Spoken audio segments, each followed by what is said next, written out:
hello good afternoon YouTube family साथीहरू new day new blog म सन्जरा उपस्थित भइसकेँ आयो तपाईँ सन्जरा मन एकदम सन्चै आरामै छ नि मेरो च्यानलमा नयाँ हुन्छ चाहिँ लाइक कमेन्ट शेयर सब्स्क्राइब गर्नु नबिर्सनु होला अनि म चाहिँ अहिले खाना लिएर आउँदैछु घर जाँदैछु अनि यो ल्याएर खाना पस्किदिइसकेको छ खाना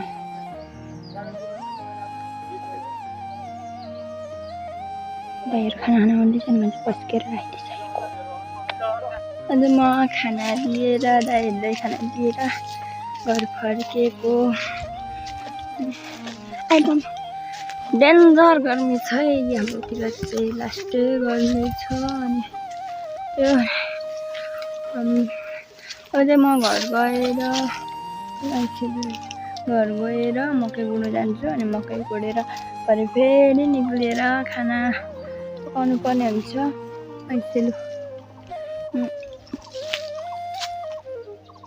खाना पकाउनु पर्ने हुन्छ अनि त्यही भएर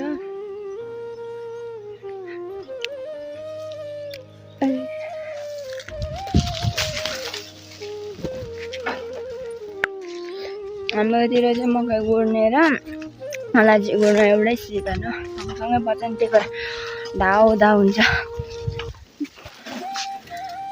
खाना पका ल्याइदिए अनि फेरि जा मकै गुड अनि बेलुका फेरि खाना पका धाउ हुन्छ अनि फेरि हामी चाहिँ अलैँची 3 टाइम गुड्छौँ अब अहिले गुड्यो भने 3 टाइम अहिले गुडेर पछि फेरि टिप्ने बेलामा साउनतिर गुड्छौँ भदौमा गुड्छौँ असोजमा अलैँची टिप्छौँ त्यसपछि फेरि टिपेको अनि असोजमा टिपेर पुसमा फेरि गर्छौँ अनि हाम्रोतिर चाहिँ 3 टाइम गुड्छ अलैँची अनि त्यस्तै छ गर्मी महिनामा अलैँची गुड्नु मकै गुड्नु दाइहरू अलैँची गुड्छ म मकैबाट आमा चाहिँ मकै गुड्छौँ अब गएर फेरि यस्तो गर्मी घाम लागिरहेछ नि यस्तोमा चाहिँ अलैँची बारमा काम गर्नेलाई नि हप्ता कोदो मकै गुड्नेलाई नि कति गाह्रो अनि हाम्रो गाउँतिर किन यति छिटो यस्तो काम बस्न नि पाउँदैन काम नगरी पनि काम गरेको नि देख्दैन यो गाह्रो छ अनि अब मकै गुडिसक्यो फेरि धोरी आउने बेला भइहाल्छ अनि त्यसपछि फेरि आली बाँझो गऱ्यो अनि फेरि कोदो रोप्ने असारमा धान रोप्छ अनि धान रोप्दा कोदो रोप्यो अनि कोदो रोपेर फेरि अगाडिको कोदो त अगाडि नै रोप्छ वैशाख अहिले भइसक्यो जेठमा फेरि असाध्यै कोदो रोप्छ असाध्यै अनि फेरि त्यसपछि कोदो रोपेपछि फेरि त्यसपछि गोड्ने बेला धान रोप्छ अनि धान रोपेर फेरि कोदो अर्को मङ्सिर कोदो रोप्छ त्यसपछि गोड्ने बेला हुन्छ गोड्यो काट्ने बेला भइहाल्छ खै काम गरेको नि देख्दैन बसिराख्नु पाइँदैन कि बस्नु नि पाइँदैन आमा मेरो पाराले खुट्टा गर्छु आमा यो बस्न नि पाउँदैन काम पनि गरेको देख्दैन गर्नु चाहिँ लास्टै चप्पल लाएर हिँड्दा यस्तै हुन्छ क्या त्यही भएर बम्टै सजिलो हुन्छ मेरो खुट्टा खोर्साइदियो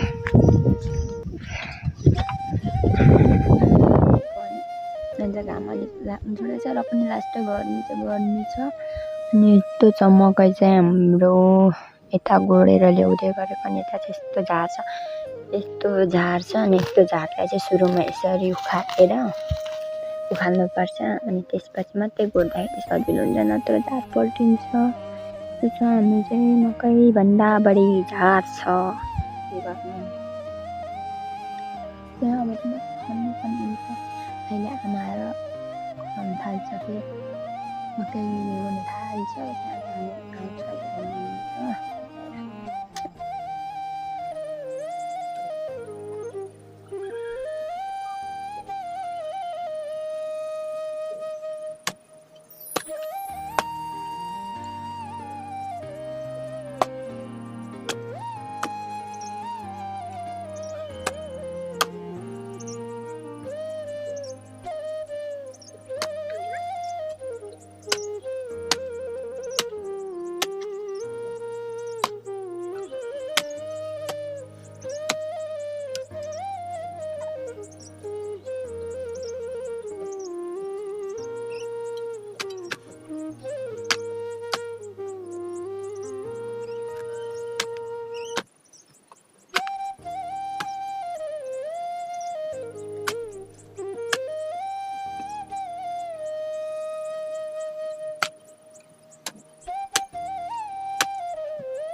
यस्तो ढाड छ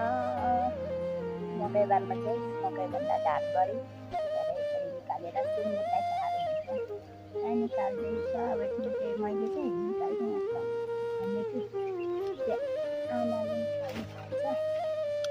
यता चाहिँ अदुवा बार्ने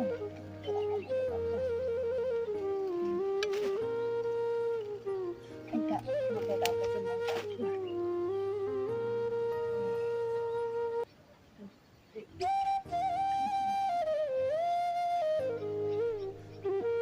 यस्तै झार हुन्छ मकै बारमा चाहिँ यति धेरै हाम्रोतिर मात्रै फेरि यता सबैकोमा बाक्लो झार मकै छैन यो झारले गर्दाखेरि नै मिलिहाल्छ त्यसरी गर्नुपर्छ आयो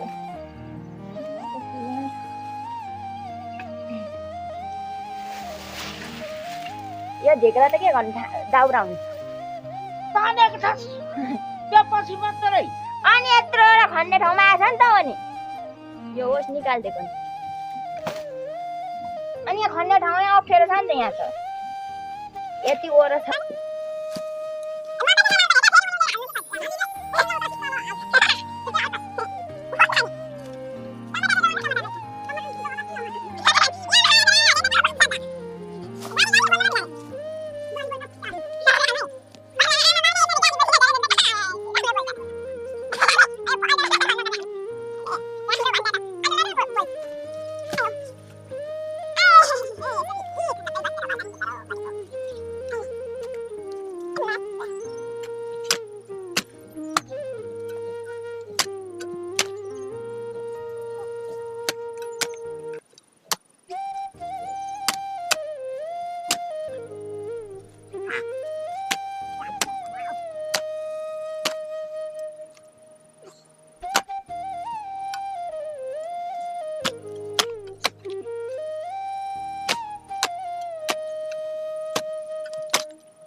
यहाँसम्म देख्छ कि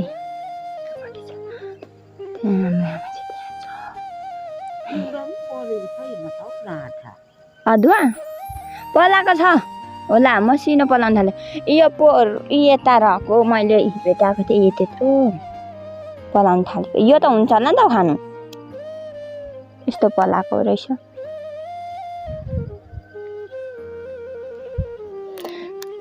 यति भेटाएको छु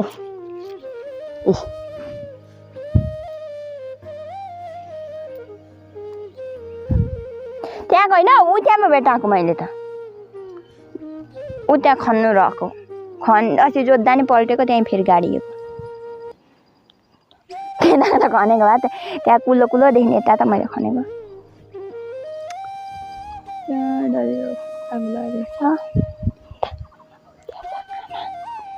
मान्छे यहाँ छ जल खोल्दैछ अनि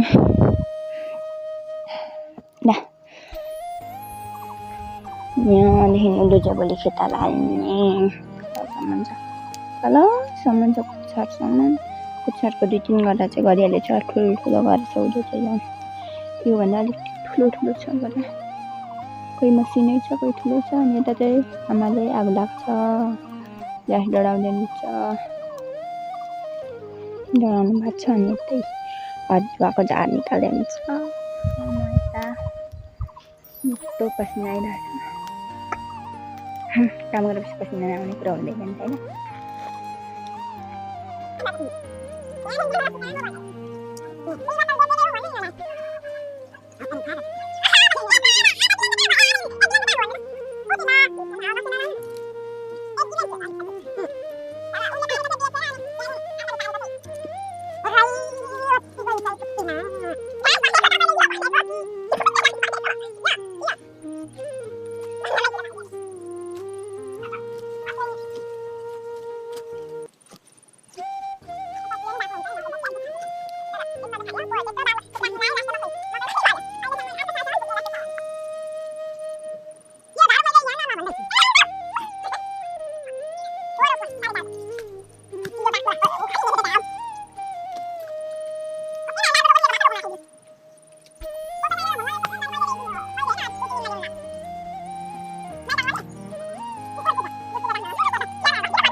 गरिसके किनभने